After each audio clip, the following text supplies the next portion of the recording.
బయట కొనుక్కుంటే chicken pickle 1500 నుంచి 2000 దాకా ఉంటుంది. అది ఇంట్లో చేసుకుంటే టేస్టే వేరు, మనకి డబ్బులు కూడా సేవ్ అవుతాయి.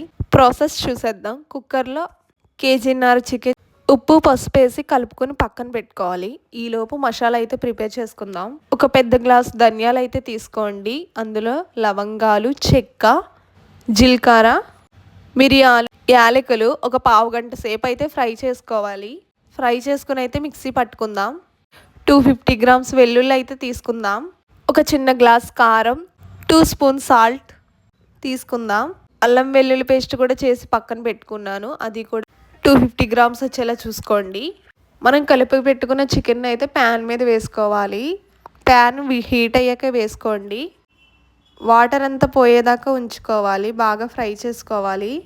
ఈ విధంగానే డ్రై అయిపోతుంది. ఇలా డ్రై అయిన తర్వాత నేను శనగ నూనె అయితే వాడుతున్నాను.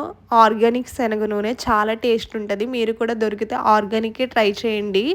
స్మెల్ కూడా మంచిగా వస్తుంది. ఇలా ఆయిల్ అయితే ఫ్రై చేసుకుంటున్నాను. గోల్డెన్ బ్రౌన్ వచ్చేలా ఫ్రై చేసుకోవాలి. అప్పుడే ముక్క పాడవదు, చికెన్ పచ్చడి కూడా పాడవదు. ఎక్కువ రోజులు 2 మంత్స్ అన్న నిలువ ఉంటుంది. మనం పక్కన పెట్టుకున్న వెల్లుల్లి కూడా వేసేసుకున్నాను. అవి కూడా కొంచెం ఫ్రై చేసుకున్న తర్వాత అల్లం వెల్లుల్లి పేస్ట్ కూడా వేసుకుని బాగా పచ్చివాసన పోయేంత వరకు ఫ్రై చేసుకోవాలి.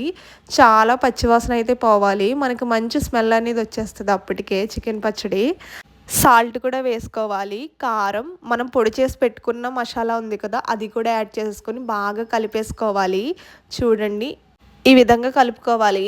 మనకి మొత్తం అయిపోయిన తర్వాత ఆయిల్ అయితే పైకి వస్తుంది. ఇక్కడ నేను కేజీన్నర చికెన్కి 7 నిమ్మకాయలు అయితే తీసుకున్నాను. ఇలా కట్ చేసేసి లెమన్ మొత్తం పిండేస్తున్నాను. ఈ విధంగా పిండితే ఇంకొంచెం రసం అనేది వస్తుంది. పూర్తిగా చల్లారిన తర్వాతే వేయాలి. ఇంట్లోనే చికెన్ పచ్చడి రెడీ.